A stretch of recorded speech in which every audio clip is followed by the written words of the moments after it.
তো ঢাকঢোল পিটিয়ে রাতভর ইসরায়েলে ক্ষেপণাস্ত্র হামলা চালালো ইরান, গুড়িয়ে গেল তেল আবিবের বহু স্থাপনা, সন্ধান মিলছে না অনেকের।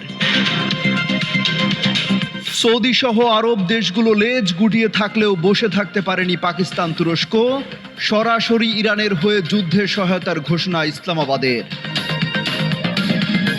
ইরান ইসরায়েল যুদ্ধে জড়িয়ে পড়ার পায়তারা করছে যুক্তরাষ্ট্র, ঠুকনো অজুহাতে তেহরানে ব্যাপক হামলা চালানোর হুঁশিয়ারি ট্রাম্পের।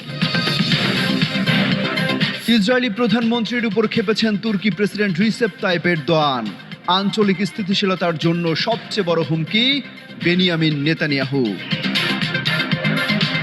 এবার ইয়েমেন থেকে চালানো হামলায় কেঁপে উঠল ইসরায়েলের কেন্দ্রীয় অঞ্চল, বিদ্রোহী যোদ্ধাদের সমন্বয়ে ছোড়া হয় হাইপারসনিক ব্যালিস্টিক মিসাইল।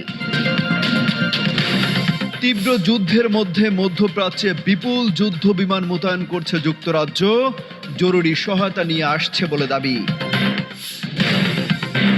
ইরানের টানা হামলায় পাগল প্রায় ইসরায়েলিরা, তেহরানের টার্গেট থেকে বাদ যায়নি মার্কিন দূতাবাসও, ভয়ে বাংকারে লুকিয়েছিলেন তেল আবিবের কূটনীতিকরা। ইরান ইসরায়েল যুদ্ধে নতুন করে আলোচনায় পাকিস্তান, তেহরানে পরমাণু হামলা হলে তেল আবিবে পাল্টা পরমাণু বোমা ফেলবে ইসলামাবাদ, দাবি ইরানের শীর্ষ সেনা কর্মকর্তার।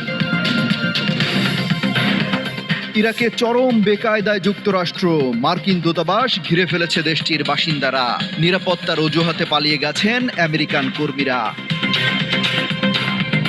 বেনিয়ামিন নেতানিয়াহুর বাসভবন লক্ষ্য করে চালানো হয়েছে ক্ষেপণাস্ত্র হামলা, ছোড়া হয় অন্তত 50টি ব্যালিস্টিক মিসাইল। আগের যে কোনো সময়ের চেয়ে ইরানে হামলার পরিধি বাড়াতে পারে ইসরায়েল, ভয়ের আতঙ্কে তেহরান ছাড়ছেন হাজার হাজার মানুষ। ইসরায়েলে ইরানের হামলার তালে তালে উল্লাসে মাতেন লেবাননবাসী, ইয়েমেন গাজাতেও চলছে উৎসব মিছিল।